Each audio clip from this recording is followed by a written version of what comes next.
There are stories that refuse to fade. Legends whispered from one generation to another, tales of places that no map has ever truly captured. Cities that rose in brilliance and fell into silence, leaving behind not ruins of stone, but echoes in the human imagination. What if those cities were more than myth? What if Atlantis, Lemuria, and Shambhala were not only places in distant lands, but reflections of something within us, forgotten memories, spiritual lessons, doorways into the deeper self? Tonight, we will step into that twilight space where history blurs with dream. We will dive into oceans that hide shining empires, walk through forests that sing with light, and climb mountains where hidden kingdoms wait in silence. Do not worry about remembering every word. Simply let the rhythm carry you. Let your breath slow, let your body grow heavy, and let your imagination open like a quiet doorway. For as we begin, you are no longer here in this moment. You are a traveler, a wanderer of timeless roads. And your journey now leads into the lost and mystical cities of spirit. Atlantis, the city beneath the ocean of memory. Imagine yourself standing at the edge of an endless sea. The horizon glows with the last colors of sunset, and the waves move slowly, as if carrying secrets older than time itself. Beneath these waters, hidden deep within the embrace of the ocean, lies the memory of Atlantis, a city that rose in brilliance and fell in silence. Plato was the first to speak of it, describing an empire of breathtaking power and beauty. But the words he left us are only fragments, like shards of crystal scattered on the shore. Around those fragments, imagination has built whole worlds, and perhaps, in their shimmering outlines, something true still lingers. Picture Atlantis in its prime. A vast island empire, ringed with canals and harbors, temples gleaming in the sunlight. Streets lined with gardens, fountains spilling clear water, markets filled with voices and music. At the very heart of the city, a great temple rose, a sanctuary dedicated to Poseidon, god of the sea, its walls adorned with gold, silver, and orichalcum, a metal said to shine with a light of its own.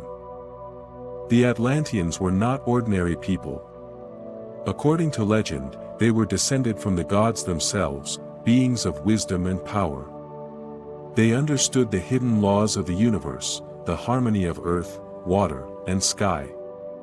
Their knowledge stretched far beyond what we now call science. They could harness energies unseen, perhaps even shape matter with thought. Imagine walking through those avenues.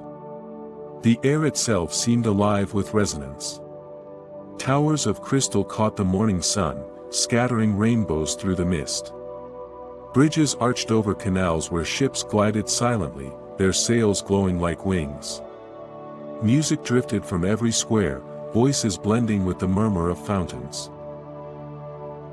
But Atlantis was not only a place of outward beauty. It was said to embody a spiritual order, a balance between body and soul, matter and spirit. For a time, the Atlanteans lived in harmony, honoring both their divine heritage and their earthly home. They practiced rituals of alignment, attuning themselves to the movements of the stars, the rhythm of the sea, the heartbeat of the earth itself. Some traditions imagine them as healers and visionaries.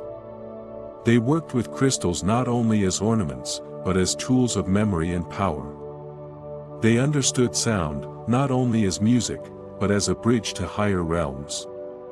Their wisdom was vast, their awareness luminous, their lives interwoven with the sacred. Yet even in the most radiant of worlds, shadows can take root. Slowly, pride began to grow within the hearts of the Atlanteans. Their focus shifted from harmony to ambition. They looked beyond their own island, seeking to dominate other lands. The gifts that once served spirit were turned toward conquest and wealth. Temples that once rang with prayer now echoed with the hunger for power. The balance that had sustained them weakened, and the city's soul began to tremble. It is said the gods watched, saddened, as the people of Atlantis drifted further from their divine nature. And then, in a single night and day, the end came. The earth shook. The sea roared. Waves rose higher than the towers. Storms swept across the island, and the shining city was swallowed by the ocean. Palaces collapsed beneath the tide, temples sank into darkness, gardens vanished into silence. What had taken centuries to build was undone in a moment. Atlantis, the empire of brilliance, was no more. The meaning beneath the myth. Some believe the story is history, others say it is only allegory. Yet perhaps Atlantis was never meant to be only one or the other. Perhaps it is both, a memory of a forgotten age, and a mirror for the human soul. Atlantis reminds us that when pride replaces wisdom, when greed silences harmony, collapse is inevitable. It is a story not just of a city, but of every civilization, and of every heart that forgets its balance. Even now, Atlantis whispers.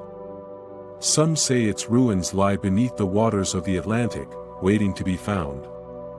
Others believe it exists in another realm, hidden in the depths of memory. But perhaps the true Atlantis is within us. When we seek balance, when we listen to the quiet voice of spirit, when we honor both earth and sky, then Atlantis rises again, not as a city of stone, but as a state of being. As you drift deeper into calm, imagine the sea before you. Imagine its surface glowing with starlight, the waves moving slowly, gently. Beneath them, Atlantis rests. Not gone. Not lost. Simply waiting. Waiting for those who remember. Lemuria, the continent of light and song. Imagine the ocean once again, endless, wide, and deep. This time it is the Pacific, stretching farther than the eye can follow, its waters calm and timeless. Beneath these waves, according to ancient whispers, lies another lost world, the continent of Lemuria. Picture a land so wide it touched the rising sun in the east and the setting sun in the west. A place of mountains clothed in green, valleys filled with flowers, and forests alive with birdsong. Rivers sparkled like silver threads, weaving their way into tranquil lakes. The air was soft, warm, and filled with the fragrance of blossoms. Unlike the splendor of Atlantis with its towers of stone and crystal, Lemuria was simple in its beauty. Its glory was not built with walls, but woven into the land itself. It was a continent where every tree, every stone, every drop of water pulsed with life, a vast sanctuary of the earth. The Lemurians, according to mystical traditions, were tall, gentle beings, radiant in presence. Their eyes were said to reflect the colors of the sky, and their movements were graceful, as if they moved in rhythm with unseen music. They did not live as we do, bound by words and walls. Their language was song. They spoke in tones and melodies, carrying meaning through vibration rather than speech. Thought flowed as music, emotion as harmony.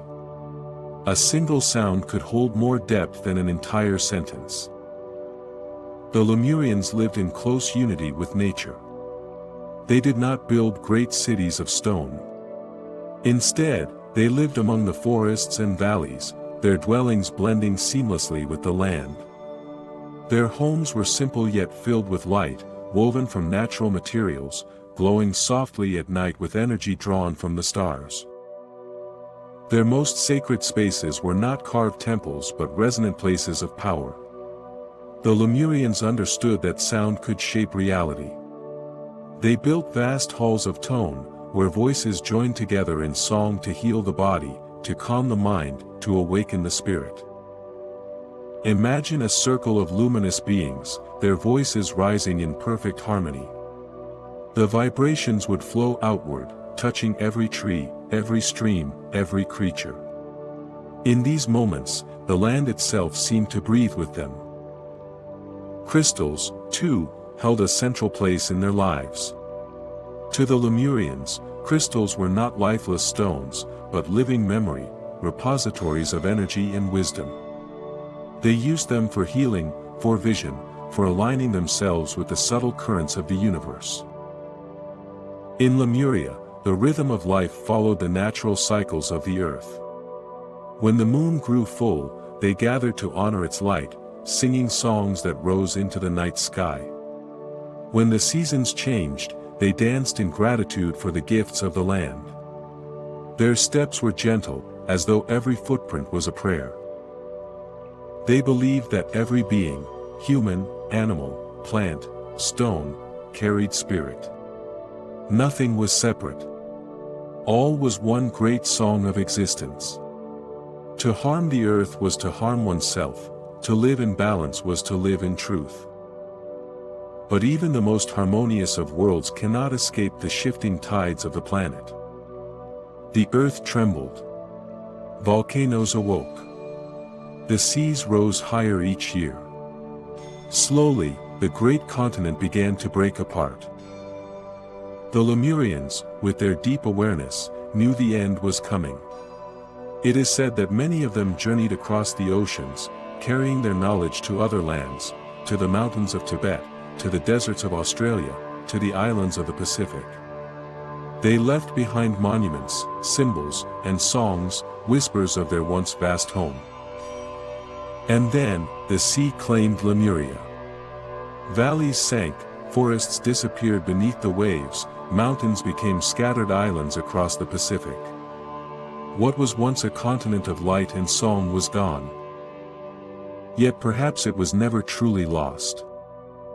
Some say the spirit of Lemuria can still be felt. In the quiet of Hawaii, when the wind moves gently through the palms.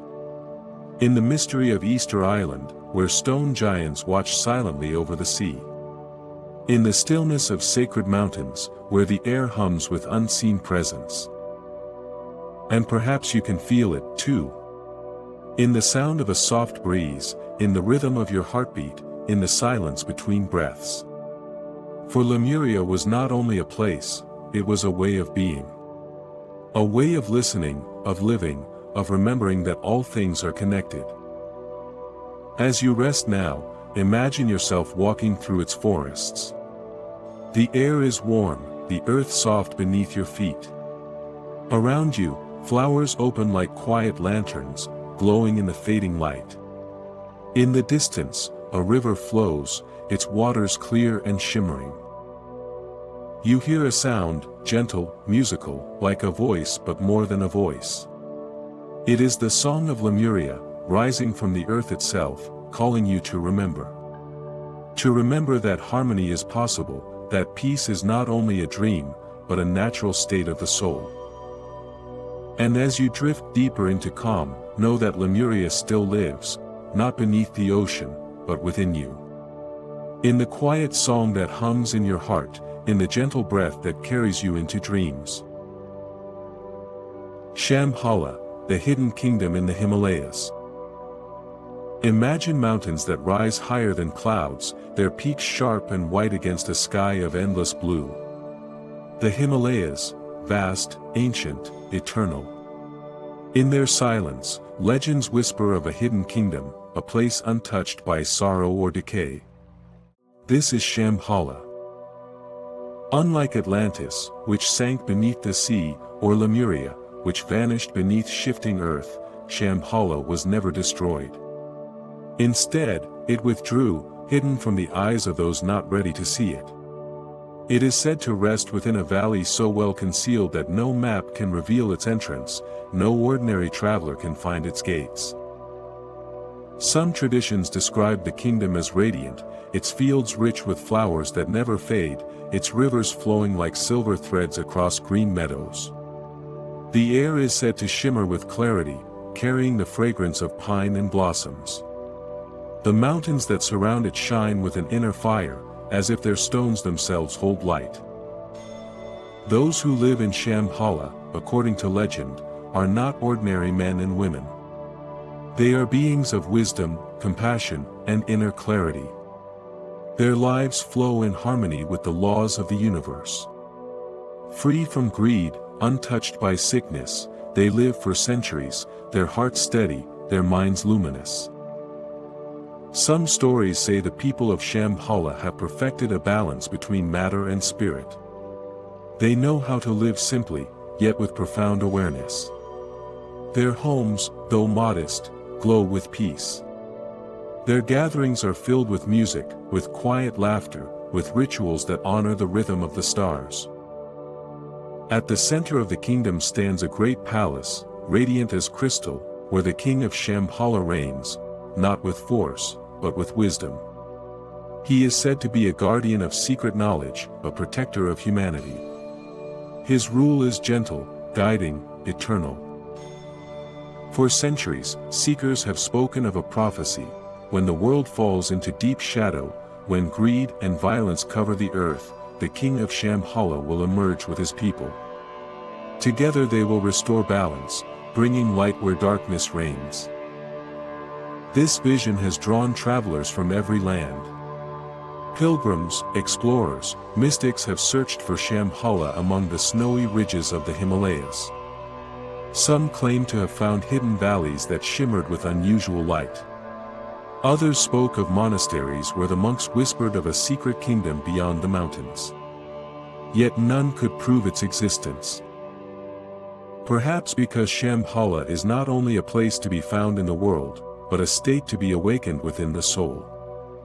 In Tibetan teachings, Shambhala is often described as an inner reality, a realm accessible through meditation and purity of heart.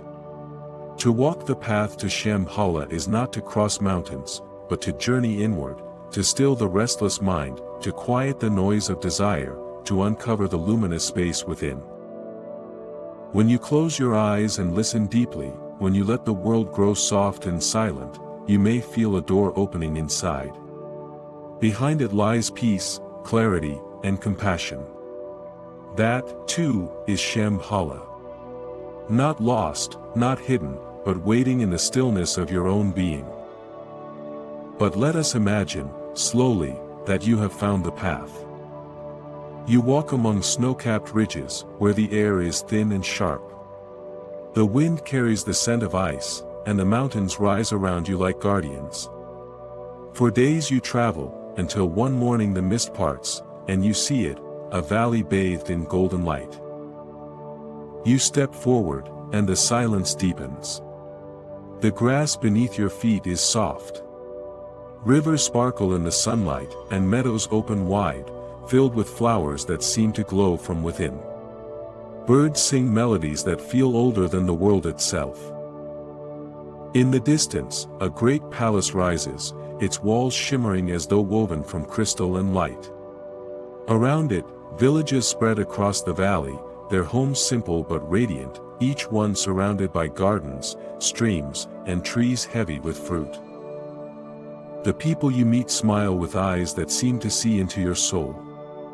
Their movements are graceful, their voices calm, their presence filled with warmth. You feel no fear here, no weight of time. Only peace.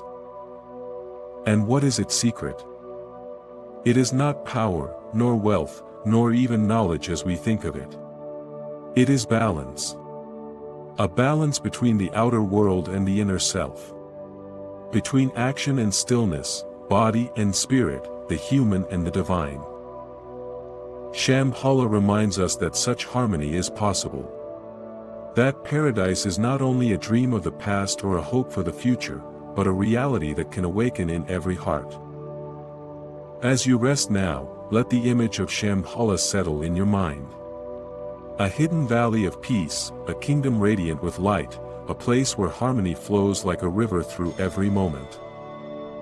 Perhaps you will never climb the Himalayas, never walk through snow to find its gates. But you can enter Shambhala even now, in this breath, in this stillness, in the quiet glow that fills you as sleep begins to rise. For the gates of Shambhala are not guarded by mountains. They open in silence, within the heart, when the soul is ready. And tonight, as you drift into dreams, let those gates open. Walk slowly into the valley of peace. Let the rivers and mountains surround you. Let the people of Shambhala welcome you. And carry their secret with you, that harmony is possible, and paradise is always closer than you think. You have wandered through lost oceans and hidden valleys. You have seen the shining towers of Atlantis, the forests and songs of Lemuria, the radiant peace of Shambhala.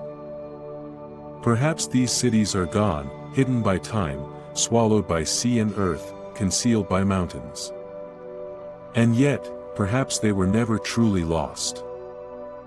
For every legend carries a seed of truth. Atlantis whispers of wisdom and responsibility. Lemuria reminds us of harmony with nature. Shambhala shows us that paradise is both a place and a state of the heart. These are not just stories of distant lands. They are mirrors, reflections of what we carry within. The brilliance of Atlantis, the song of Lemuria, the peace of Shambhala, all these are threads in the tapestry of the human spirit. As you rest now, imagine them not as distant dreams, but as quiet presences within you. A shining city of wisdom in your mind. A gentle forest of song in your heart. A hidden valley of peace in your soul. Let their echoes guide you, softly, as night deepens. Let the towers, the rivers, the mountains fade into silence. And as sleep comes, know that you are not drifting away, you are arriving. Arriving at your own inner Atlantis, your own Lemuria, your own Shambhala. And there, within, you are home.